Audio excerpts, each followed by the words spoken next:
Bonjour, me voici sur le nouveau décor de prière inspiré. Enfin, dès lundi prochain, vous allez pouvoir découvrir le nouveau décor de prière inspiré, mais jusque-là, vous allez encore devoir patienter. On veut garder la surprise jusqu'à la fin. Et cette semaine, pour la deuxième semaine, on va avoir une rediffusion d'une série qui a béni énormément de personnes sur notre communion avec Dieu. Il est tellement important d'avoir une communion avec Dieu qui est extraordinaire, une communion avec Dieu bénie. Et on va voir pendant cette semaine quelques ennemis de notre communion avec le Seigneur et comment on peut retrouver une communion avec le Seigneur Jésus-Christ. Alors je vous souhaite une bonne écoute de cette émission. Je crois que vous allez être bénis et fortifiés. Et on va se retrouver dès lundi dans le nouveau décor de prière inspirée. Nouveau décor, nouvelle saison et certainement pour vous et moi, nouvelle saison spirituelle. On se retrouve bientôt.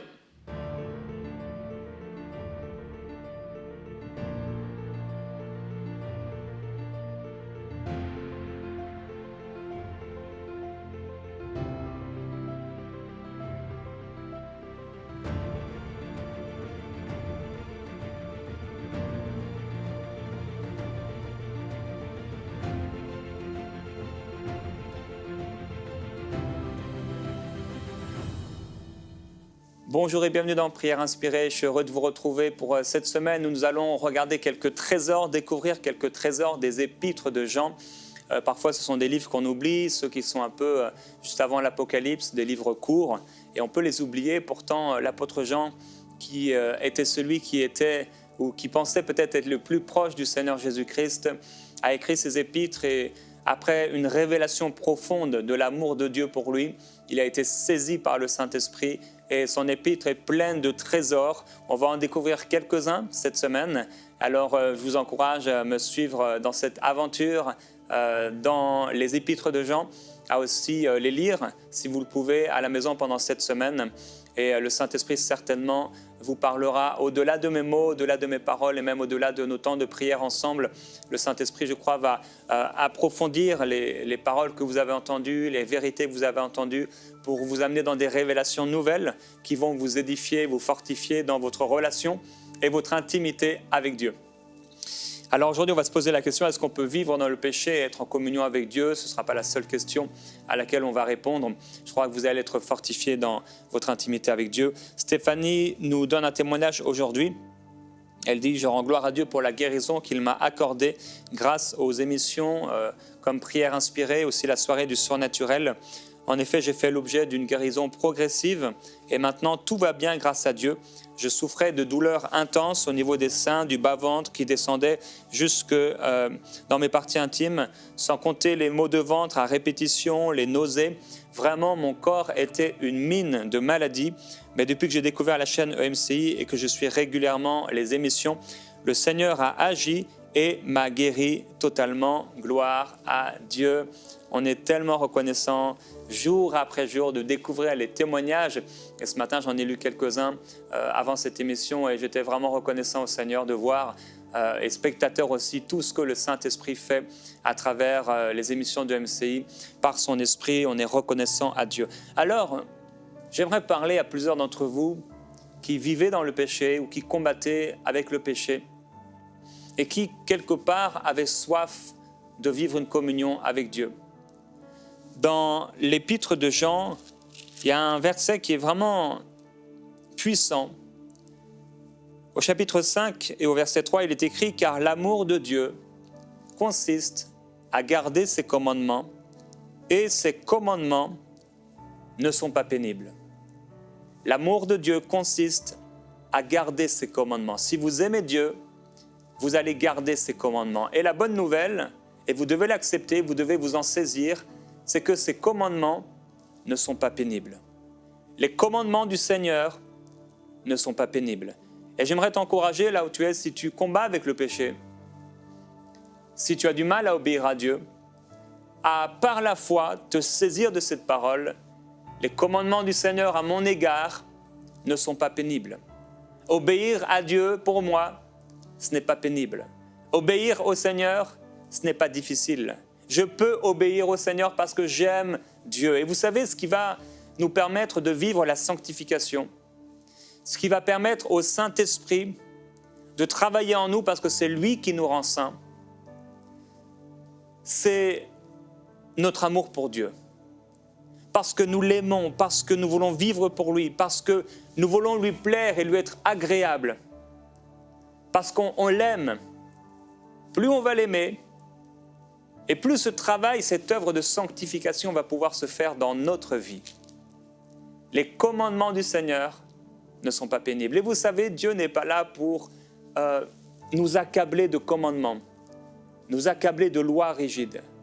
Satan vient pour écraser, il vient pour accuser, il vient pour condamner. Le Saint-Esprit ne vient pas pour faire cela. Il convainc, il amène une douce pression, il corrige par sa parole. Et il le fait pour relever. Quand il nous corrige, il le fait pour nous relever. Quand il nous reprend, il le fait pour nous relever. Quand il nous instruit, il le fait pour nous relever. Mais quand c'est Satan, on est écrasé, on est terrassé. Mais l'Esprit de Dieu, et c'est comme ça qu'on reconnaît la différence entre l'esprit satanique qui écrase et qui oppresse et le Saint-Esprit qui instruit, qui corrige et qui relève.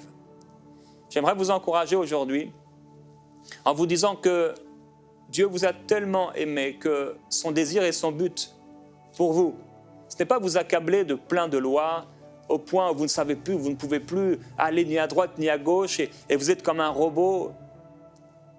Ce matin, je méditais dans ma méditation quotidienne où hier soir, je ne sais plus exactement, je pensais au Seigneur Jésus-Christ.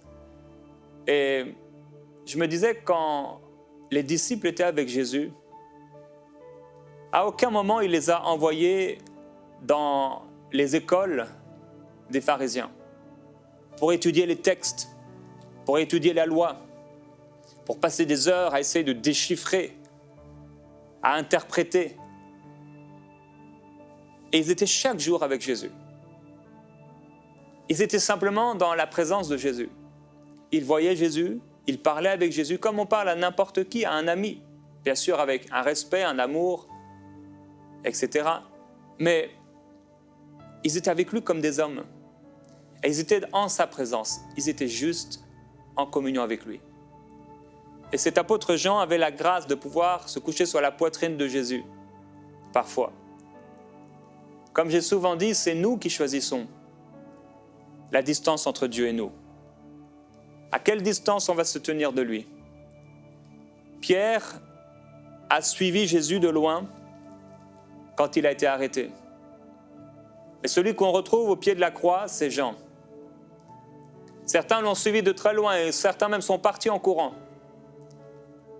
Quelle est la distance qu'on met entre Dieu et nous? Vivre dans le péché n'a jamais été le plan de Dieu. Il y a une différence entre péché et vivre dans le péché. Vivre dans le péché, c'est demeurer dans le péché. C'est vivre dans les ténèbres. C'est être en fait dans un état, une vie de péché.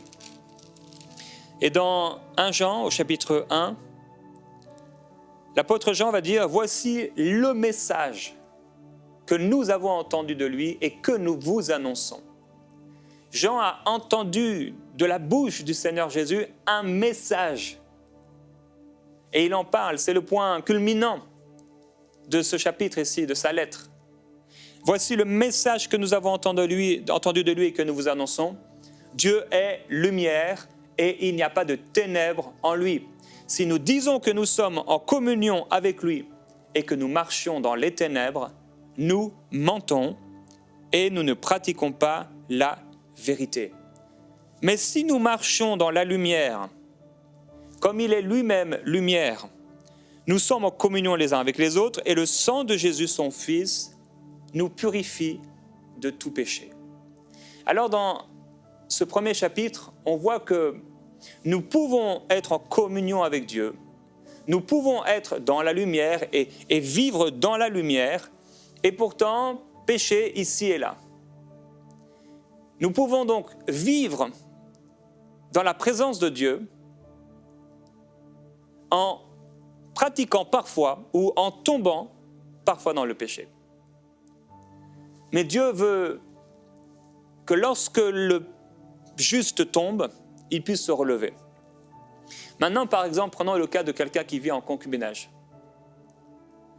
Quelqu'un qui demeure dans un état de concubinage. Cette personne vit dans le péché. Elle se réveille dans le péché, elle vit dans le péché, elle s'endort dans le péché. C'est un état. Quelqu'un qui va pécher chaque jour ou qui va être dans un état de péché, cette personne-là, elle vit dans le péché, elle pratique le péché. Et Dieu veut plus pour nous. Dieu veut qu'on puisse être en communion avec lui. Une communion sincère, une communion véritable, une communion vraie, une communion réelle.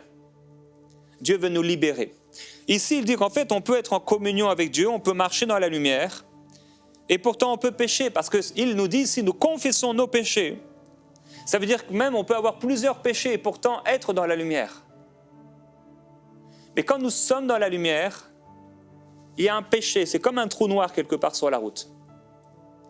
Mais si nous ne nous repentons pas et si nous demeurons dans ce péché, nous allons entrer dans ce trou de ténèbres et petit à petit, la lumière va se transformer en ténèbres. Mais si nous confessons nos péchés, il est fidèle et juste pour nous pardonner nos péchés et nous purifier de toute injustice. Et il dit, mes petits enfants, je vous écris afin que vous ne péchiez pas. Et si quelqu'un a péché, nous avons un avocat auprès du Père, Jésus-Christ, le juste. Il est lui-même victime expiatoire, ça veut dire qu'il a pris notre place. Donc, nous pouvons être dans la lumière et nous savons que le Seigneur veut nous pardonner. L'apôtre est en train de nous dire, nous pouvons vivre dans la lumière et pourtant pécher, mais je vous écris cela pour que vous ne péchiez pas. Le Seigneur ne veut pas que vous péchiez.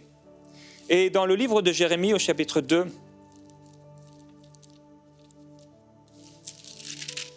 il est écrit, je me souviens de ton amour de jeune fille, de ton affection de fiancée quand tu me suivais au désert, dans une terre stérile.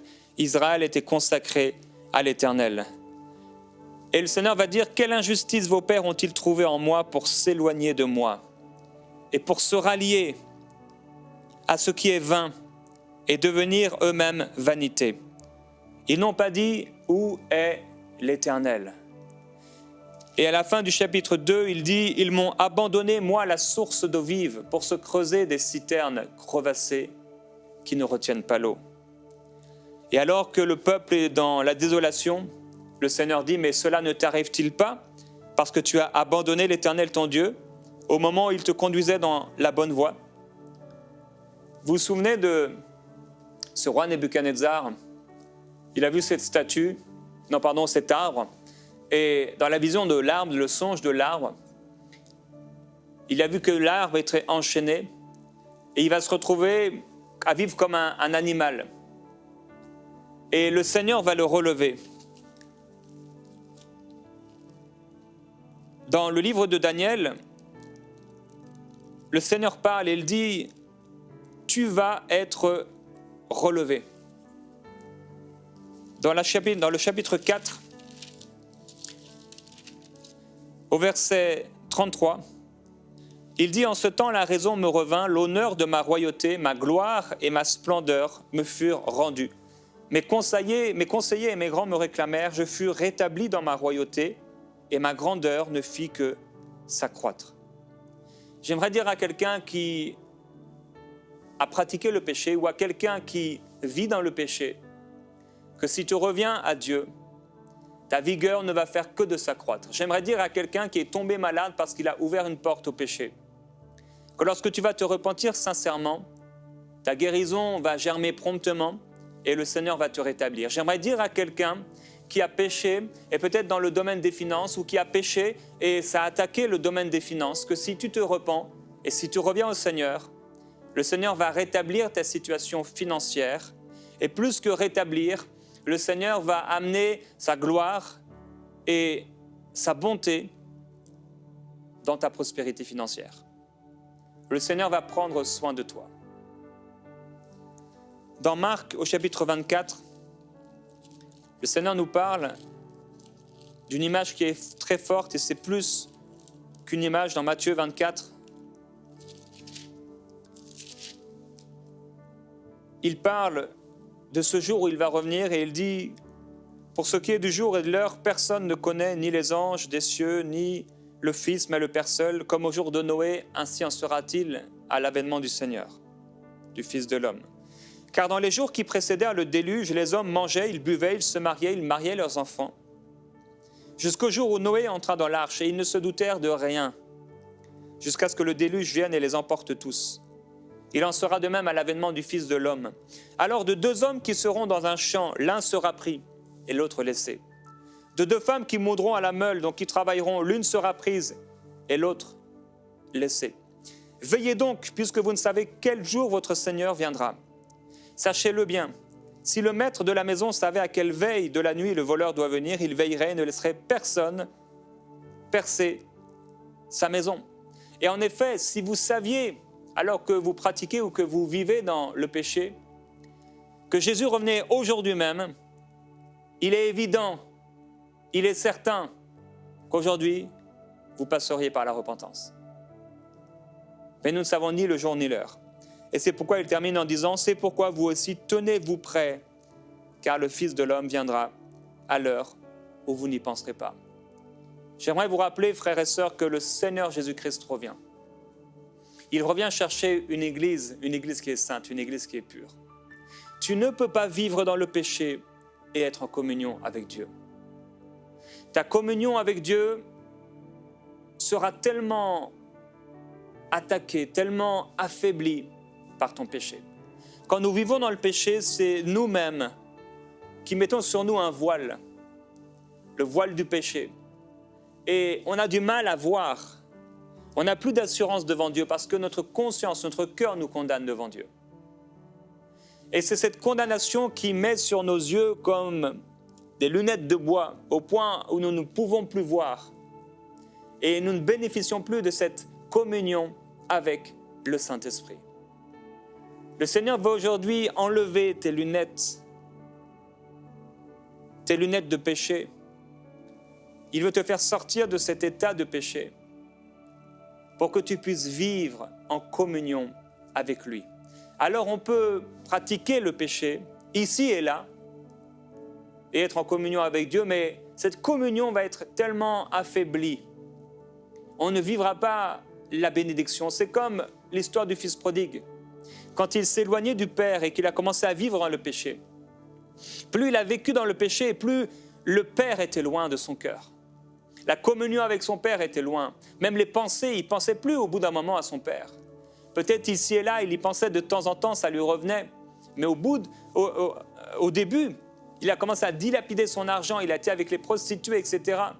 Et au début, il ne pensait plus à son Père. C'est quand ça a commencé à aller mal, il a commencé à penser à son Père, à la communion qu'il avait avec son Père. Et quand il est revenu à lui, à son bon sens, il pensait que revenant vers le Père, son Père allait faire de lui comme un esclave. Il était prêt à devenir même un serviteur. Mais le Seigneur ne veut pas que tu sois son esclave. Le Seigneur veut que tu sois son ami. Comme les disciples qui étaient avec le Seigneur Jésus. Ils n'étaient pas là en train de devoir prier 5 heures par jour. Ils n'étaient pas là en train de devoir se mettre à genoux pendant des heures pour prouver à Jésus qu'ils étaient dignes d'être dans la présence de Jésus. Ils étaient juste là à écouter la voix du Seigneur Jésus, à lui obéir. Ils étaient juste là dans sa présence, à rire avec Jésus, à parler avec Jésus, à être dans la présence de Jésus chaque jour. Le Seigneur veut que tu sois dans sa présence chaque jour. C'est ce qu'il veut pour toi. C'est sa volonté à ton égard. Dans Marc, au chapitre 12, et au verset 41, vous savez, il y a l'histoire de cette femme, cette pauvre veuve. Elle vient mettre un petit sou dans l'offrande. Et le Seigneur regarde cette femme qui vient mettre juste un petit sou dans l'offrande. Et la Bible dit que ce petit sou, c'était 1 centime d'or d'ailleurs, c'était tout ce qu'elle avait. Et j'imagine que si elle était arrivée avec ce petit sou, les pharisiens l'auraient regardé la tête haute, donnant peut-être un gros sac d'argent, de pièces en or. Elle l'aurait certainement peut-être méprisé. Mais cette femme est venue, elle avait juste un petit sou. Alors ça, ce n'était pas grand-chose. Elle n'aurait pas pu faire grand-chose, s'acheter grand-chose avec. Mais ce petit sou, la différence avec eux, c'est que c'était tout ce qu'elle avait. Vous savez qu'il y a de la joie dans le ciel pour un seul pécheur qui se repent, que pour 99 justes qui n'ont pas besoin de repentance. Vous savez, mon frère, ma sœur, toi qui t'es éloigné de Dieu et qui vis dans le péché, le Seigneur est prêt, entre guillemets, je donne une image, à me laisser, moi, avec 98 de mes frères, pour aller vers toi aujourd'hui. Ça veut dire que le Seigneur Jésus-Christ, comme il l'a montré, il est ce berger qui laisse 99 brebis pour aller chercher celle qui s'est perdue. Tu as peut-être aujourd'hui une seule petite pièce. Tu as l'impression que ce que tu peux donner à Dieu, c'est rien. Tu as l'impression que ta vie est devenue comme une petite pièce, un centime, comme on peut trouver un centime d'euro. Quand tu regardes ça par terre, tu ne vas pas te baisser pour le ramasser. Et tu te dis, mais ce que j'ai, c'est rien. Ma vie, c'est rien. Comment le Seigneur pourrait m'aimer alors que j'ai connu sa parole, alors que j'étais à l'église, alors que j'ai prié, peut-être même je me suis baptisé d'eau, peut-être même il m'a rempli un jour du Saint-Esprit. Et tu es là comme cette veuve avec cette petite pièce. La différence, c'est que c'est vrai, ça n'a peut-être pas beaucoup de valeur, mais c'est tout ce que tu as. Et aujourd'hui, le Saint-Esprit te propose de donner tout ce que tu as, cette petite pièce au Seigneur. Et de venir à lui tel que tu es. Dans Genèse au chapitre 4, et on va prier ensuite, dans l'histoire de Caïn et Abel, quand Caïn est passé à côté du but et qu'il a été jaloux de son frère, le Seigneur a dit à Caïn, « Pourquoi ton visage est-il abattu? Si tu agis bien, tu relèveras la tête. Mais si tu n'agis pas bien, le péché, il est là, il est tapis à ta porte. Et ses désirs, les désirs du péché se portent vers toi, mais toi, domine sur lui. » J'aimerais te dire que si tu es entouré, environné de péché, de désirs de péché, et tu as peut-être des convoitises dans ta vie qui ont ouvert la porte au péché, le péché est peut-être tapis à ta porte, il veut dominer sur toi, mais toi, domine sur lui. Si tu agis bien, mon frère, ma sœur, tu vas te relever. Si tu agis bien, le Seigneur va te relever. Mais si tu agis mal, tu vas tomber. Et le Seigneur veut que tu puisses te relever. Le Seigneur veut te fortifier. Le Seigneur veut te combler. Et je te parle à toi qui m'écoutes. Tu es saisi dans ton cœur parce que tu sais que ce que tu vis n'est pas normal. C'est peut-être parce que tu pratiques le péché, tu vis dans le péché, dans une situation irrégulière par rapport à Dieu. Et constamment, ton cœur te condamne parce que tu sais que tu es en train de vivre dans le péché. Je ne parle pas de quelqu'un qui pratique un péché une fois ici ou une fois là. Le juste va tomber et il va se relever. Il peut tomber 7 fois et se relever. Mais si tu vis dans le péché, je parle à ceux qui vivent dans le concubinage aujourd'hui. Tu n'es pas marié et tu vis avec quelqu'un et tu as des relations sexuelles avec cette personne. Ça s'appelle vivre dans le péché. Je veux parler à quelqu'un qui fume, à quelqu'un qui est lié par un péché.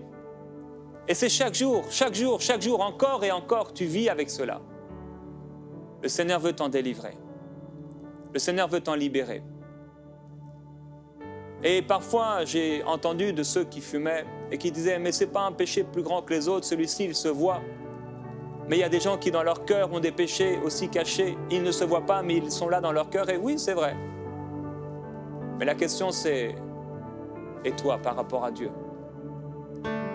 On va tous se retrouver devant le Seigneur et chacun aura à rendre compte pour lui-même. Quand le Saint-Esprit met le doigt sur quelque chose, ce n'est pas pour accuser, ce n'est pas pour condamner, ce n'est pas pour écraser. C'est pour t'en libérer. C'est parce que le Père, quand le Père était dans sa maison et qu'il pensait à son fils égaré,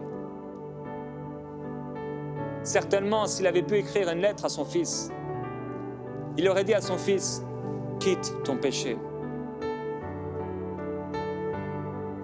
reviens vers moi. Alors il aurait mis le doigt sur les choses. Il aurait peut-être dit, arrête de dilapider ton argent avec les prostituées. Ne va plus dans ce genre de lieu. Ne fais plus ceci, ne fais plus cela, reviens à la maison. Parce qu'il y a une communion plus grande. Et Père, je prie pour ses frères et ses sœurs. Certains ont mis des carapaces. Certains ont des raisonnements qui les empêchent de pratiquer ta parole. Ils se sont abusés par de faux raisonnements. Ils ont même cherché dans ta parole des choses qui pouvaient approuver leur situation de péché. Et leur cœur, en méditant ta parole, n'était pas là pour chercher à t'obéir et faire le bien, mais ils cherchaient à approuver leur situation et leur péché. Père, je te remercie parce que tu veux les libérer. Je te remercie parce que tu les aimes. Je te remercie parce que tu veux qu'ils puissent vivre la glorieuse liberté des enfants de Dieu. Tu veux les sortir de cette situation. Tu veux les bouleverser par ton amour. Et tu leur dis, si tu agis bien, tu relèveras ta tête. Mais si tu agis mal, le péché est là, il est tapis à ta porte et ses désirs se portent vers toi. Mais toi, domine sur lui. Je veux faire un appel aujourd'hui. Tu connais ta situation. Tu sais ce qu'elle est. Je n'ai pas besoin de la citer parce que ton cœur le sait. Là-haut, ça peut chauffer dans ta tête et tu peux raisonner et te cacher. Mais ce que le Seigneur veut, c'est que tu sois libre. Il veut juste que tu l'aimes. Aimer Dieu, c'est garder ses commandements. Et ses commandements ne sont pas pénibles. Il y a quelqu'un qui revient à Dieu aujourd'hui. Il y a quelqu'un qui rétablit sa communion avec le Seigneur. Il y a quelqu'un qui prend une décision pour abandonner, renoncer au péché. C'est lui qui va te donner la force ensuite. Mais toi, prends cette décision aujourd'hui. Et tu peux dire à Dieu, Dieu, je viens à toi aujourd'hui. Et je reconnais mon péché. J'ai péché contre toi. Je me suis trompé avec des raisonnements qui sont faux. Et je me suis éloigné de toi. Pardonne-moi. Je reviens à toi aujourd'hui. Je veux vivre une nouvelle relation avec toi. Une intimité profonde et grande. Je veux vivre ce que j'ai jamais vécu. Là où j'ai été déçu. Là où j'ai été attristé. Là où on a été méchant, mauvais avec moi. Je veux vivre quelque chose de nouveau dans ta présence. Je veux avoir la paix avec toi. Je m'approche de toi. Selon qu'il est écrit, approchez-vous de Dieu et il s'approchera de vous. Amen. Je crois que le Seigneur va le faire. Je crois qu'il y a une décision à prendre. Plusieurs, vous l'avez déjà prise et d'autres, ça va se jouer cette semaine. Je vous invite à nous retrouver demain dans Prière Inspirée pendant toute cette semaine. Je crois que le Seigneur va fortifier votre relation avec lui, votre intimité avec lui et vous libérer complètement. Je vous bénis au nom de Jésus-Christ et je vous dis à demain dans Prière Inspirée.